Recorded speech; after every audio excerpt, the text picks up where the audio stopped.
paling belakang.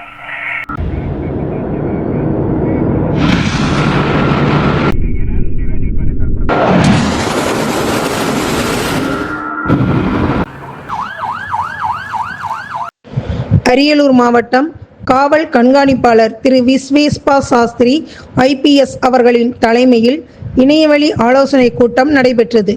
இதில் மாவட்ட காவல் கண்காணிப்பாளர் அவர்கள் சட்டம் ஒழுங்கு பாதுகாப்பு, சரித்திர பதிவேடு, குற்றவாளிகளை கண்காணித்தல் மற்றும் அவர்கள் மீதான நடவடிக்கைகள், பிணையில் விடக்கூடாத குற்றம் செய்த நபர்களை கைது செய்து சம்மன் மற்றும் வாரண்ட் நடைமுறையை பின்பற்றுதல் முதலியவை குறித்து அறிவுரை வழங்கினார்.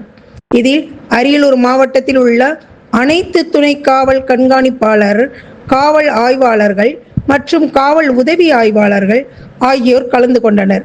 மேலும் காவல் கண்காணிப்பாளர் அவர்களின் தலைமையில் அரியலூர் மாவட்ட நீதிமன்றம் பணி செய்யும் காவலர்களுக்கு சம்மன், வாரண்ட் எப்படி அனுப்புவது, என்னென்ன மாற்றங்கள் அதில் வந்துள்ளது என்பதை குறித்து CCTNS உதவி ஆய்வாளர் திரு கொளஞ்சி அவர்களும் மற்றும் சிறப்பு உதவி ஆய்வாளர் திரு அருணாச்சலம் அவர்களும் நீதிமன்றம் பணியை பார்க்க போலீசாருக்கு விவரித்தனர். இதனைத் தொடர்ந்து மாவட்ட கண்காணிப்பாளர் அவர்களின் உத்தரவின் பேரில் அரியலூர் மாவட்ட காவல் நிலையங்களுக்கு உட்பட்ட அனைத்து வங்கிகளின் மேலாளர்களையும் மற்றும் வங்கி பணியாளர்களையும் காவல் நிலையத்துக்கு வரவழைத்து வங்கிகளில் CCTV கேமரா பொருத்துதல், அலாரம் வைப்பது, மேலும் வங்கிகளின் பாதுகாப்பினை வலுப்படுத்துவது குறித்து காவல் ஆய்வாளர்கள் அறிவுரை வழங்கினார்கள்.